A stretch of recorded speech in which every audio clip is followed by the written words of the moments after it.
So today we're looking at another dash camera from Kingslim. It's their D6 4K dual channel dash camera. The front camera records at 4K 24 frames per second, but we'll touch on that 4K a little bit later on in this video. The interior camera records at 1080p, also at 24 frames per second. Both lenses have a 170 degree field of view. Now, there is no information regarding the image sensor being used, but the chipset is a Novatek, as you can see from the video file data here.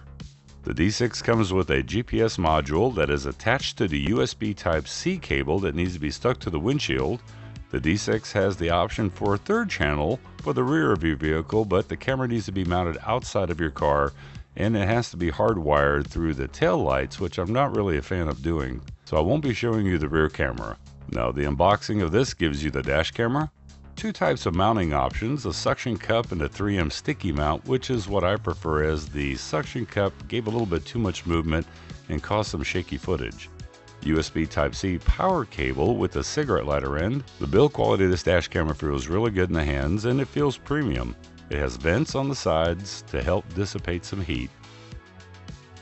It can accept up to a 256 gigabyte micro SD card. Now let's look at some daytime footage from the front camera and the interior camera, some nighttime low light clips, audio clips, as well as a comparison to the dash camera that's permanently mounted inside my truck, the FXhome A139, and a little side-by-side test.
Alright, time to do a quick little audio test with the Kingslim D6 3-channel dash camera.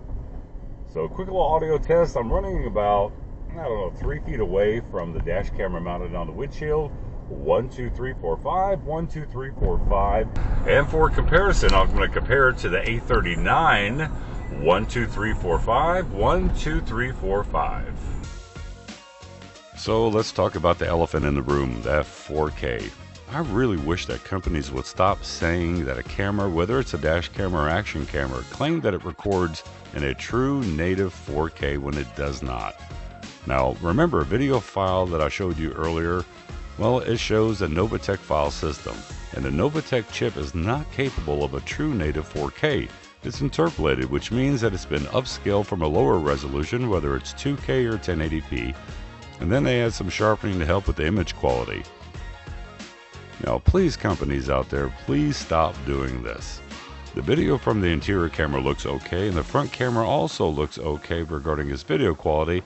I would have preferred 30 frames per second as opposed to 24 frames per second, as it would have given a little bit smoother video footage.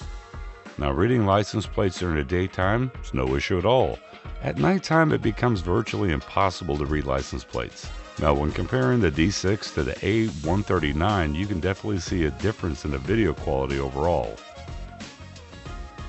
So let's talk about the pros of this D6.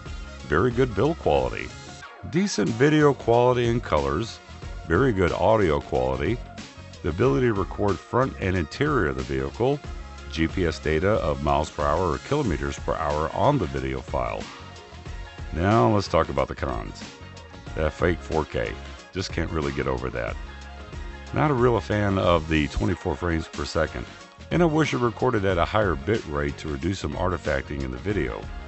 Now overall, it's not a bad dash camera, and I'll give this a 1 thumbs up, and that's because at $169, I still think that there are some better options out there. Product links in the description below, and I'll see you in the next review.